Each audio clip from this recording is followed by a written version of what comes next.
el cual pierden los de siempre, ¿no?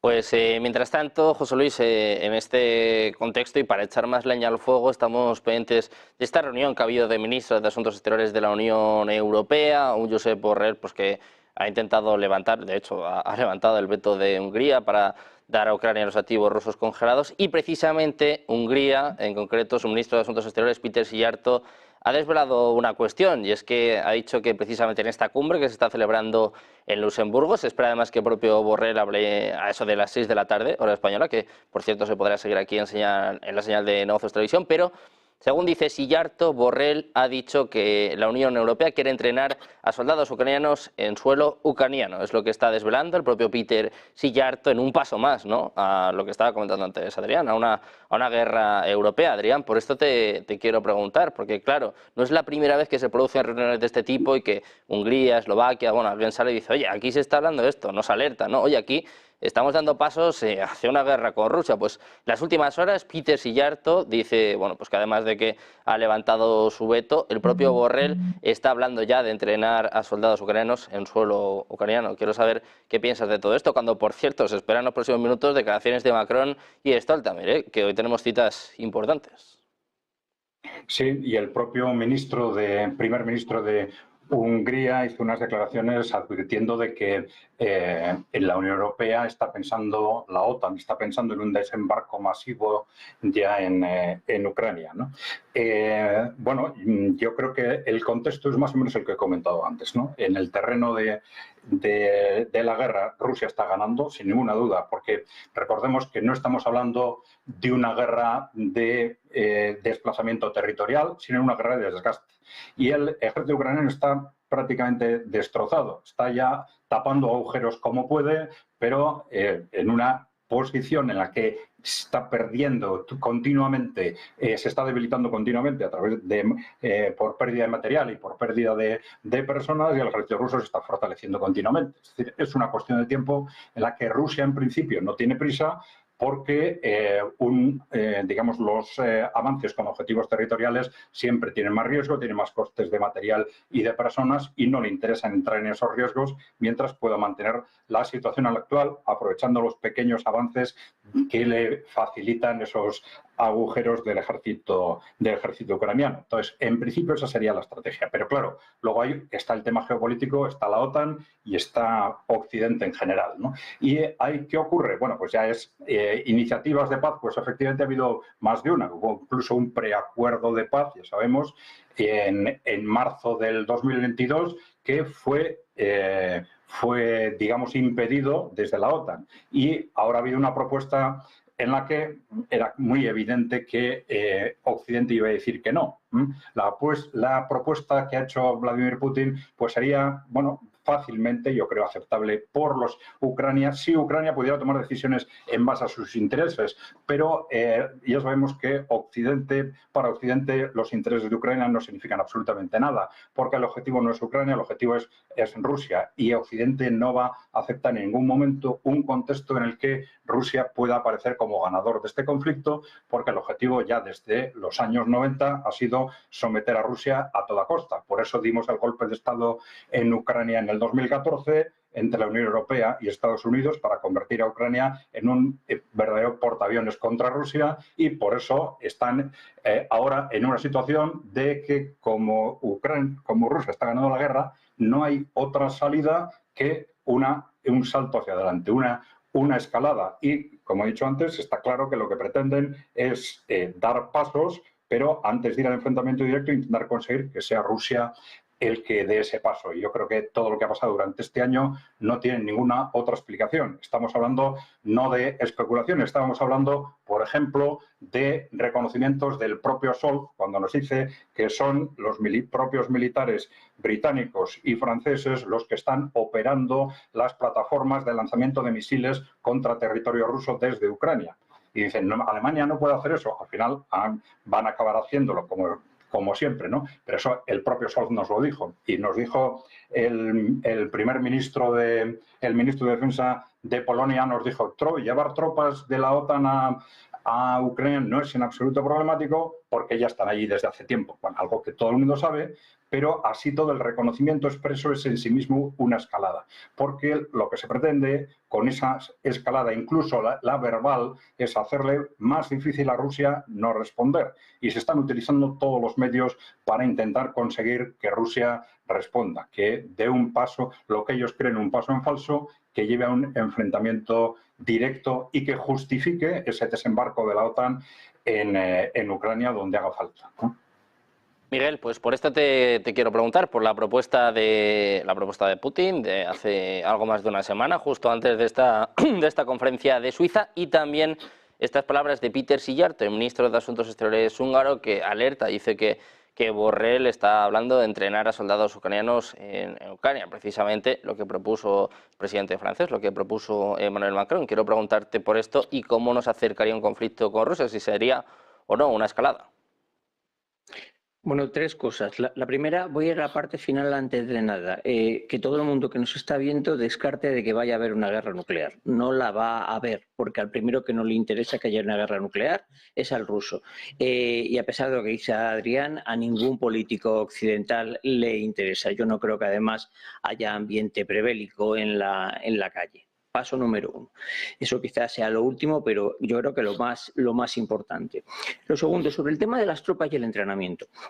Los misiles, los ataques estos que se han lanzado estos días, la gente los conoce por la plataforma de lanzamiento. Los habrán escuchado muchas veces como los HIMARS con H.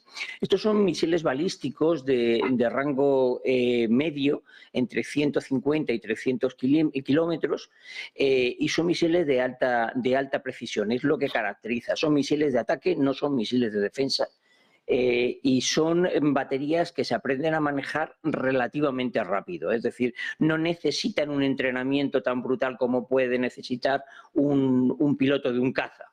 Esos son otro tipo de plataformas de disparo. Una plataforma de disparo que puede ser un caza de combate es otra película completamente diferente. Por lo tanto, el que sea necesario el que tropas especializadas occidentales estén operando para disparar los misiles es una somera tontería, no es necesario. Puedes formar. Ahora, tú puedes entrenar a ese equipo, particularmente quien lidera esa plataforma es un teniente. Tú puedes formar a esa plataforma, a ese equipo en cualquier sitio. En cualquier sitio. Puede ser en Ucrania, puede ser en Polonia, puede ser en el país que tú quieras. Después de un periodo relativamente rápido, sabe manejar perfectamente. La artillería, lo difícil de la artillería no es disparar, lo difícil de la artillería es posicionarla. Los artilleros, cuando hablas con ellos, te dicen, no, es que esto, la gente piensa que es disparar. No, va por otra parte. Entonces, esa es la verdadera importancia. Cuando estamos hablando de que si se van a desplazar tropas, son tropas para entrenar. En cualquier caso. ¿Y a quién? ¿A los equipos de artillería? No, fundamentalmente a los equipos de infantería. Que obviamente el ejército ucraniano no es que esté destrozado, es que no existía.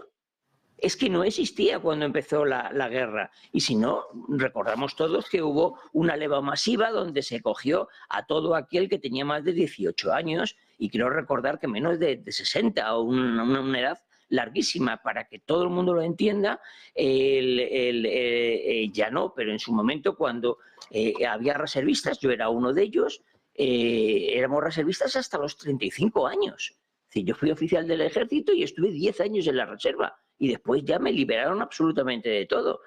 Con lo cual, estamos hablando de coger gente como yo, o sea, no tiene ni pies ni cabeza, ¿no? Con lo cual es que no había ejército.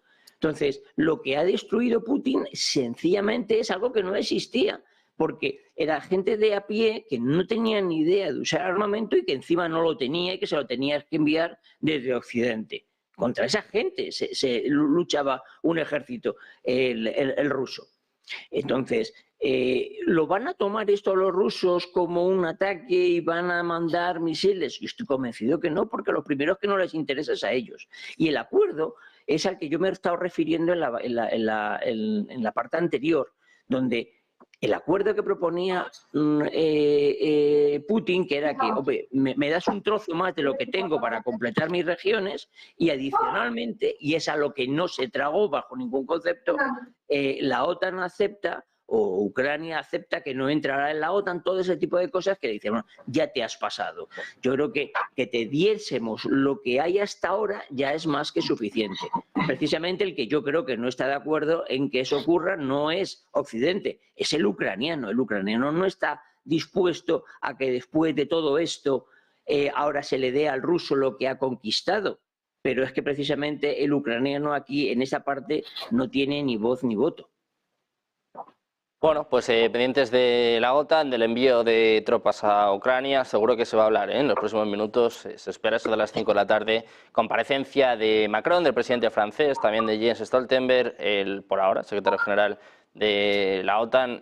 José Luis, antes de terminar, quiero preguntarte por esta misma cuestión, por el envío de tropas a Ucrania y el hecho de que Borrell esté discutiendo sobre esto en las últimas horas. Si va a involucrar aún más a Europa en este conflicto y si nos acerca a una guerra en Europa. Hombre, lo ha explicado muy bien Miguel Ángel anteriormente, ¿no? Que quizá el miedo sea a repetir un poco la operación de Vietnam, ¿no? Los militares estadounidenses que fueron a Vietnam también fueron como instructores, especialmente de infantería de las unidades de Vietnam del Sur, pero finalmente se vieron involucradas en los combates del frente y acabaron ya luego ya con Lyndon Johnson con el envío ya masivo de tropas regulares allí. Entonces el miedo es un poco el repetir la operación. Sabemos que hay instructores preferentemente de infantería, como bien se ha explicado, sobre todo para esas unidades de las guardias territoriales que necesitaban ir conformando un espíritu de cuerpo y se han ido realizando pues con los contratistas privados o con esa legión extranjera que se fue forjando un poco para ir teniendo, bueno, pues un poco ese cuerpo especialmente de suboficiales veteranos que carecía el ejército ucraniano, ¿no? Y que rápidamente, bueno, pues aparecieron miles de ellos sin faltar a los códigos civiles de ningún país que prohíbe el servicio en otro país, ¿no? Entonces, bueno, aquí ya empezamos a notar esas cosas. Ya la presencia que sería de ese personal de instrucción ya con otra categoría jurídica ya presencial provoca un cierto problema si hay bombardeos en la retaguardia y empiezan a morir este tipo de personal que ya no serían contratistas privados sino personal ya instructivo regular ya de ejércitos OTAN y esencialmente yo creo el miedo a ese Vietnam, ¿no? A que empiece a haber ya personal veterano que acompaña a sus reclutas y que pueden morir ya en combate, acelerando y provocando ya, bueno, pues lo que sería ya ese tipo de envío. Es recordar un poco los discursos que hizo de una manera, bueno, muy electoralista, pues Macron en su momento con el envío de la Legión extranjera francesa de sus unidades de asalto más preparadas, ¿no? O sea que ese es el miedo, ¿no? Un miedo asentado, podemos decir, en lo que se ha explicado anteriormente por mis compañeros, ¿no? Bueno, pues pendientes de este miedo, Adrián, antes de terminar, te quiero preguntar por esto y también una cosa es la que advertía el propio Putin la semana pasada, estos cambios en la doctrina nuclear de Rusia, que ha pasado un poquito desapercibido, pero claro, en medio de todas estas amenazas, bueno, pues parece cuanto menos otro mensaje, ¿no? Otro aviso por parte de Rusia. Quiero preguntarte si hay alguna relación, o si hay relación directamente entre, por ejemplo, los ataques en Crimea, en este tipo de declaraciones, cómo está escalando el tono y que Rusia esté pensando cambios en su doctrina nuclear. Bueno, no sé si le están pasando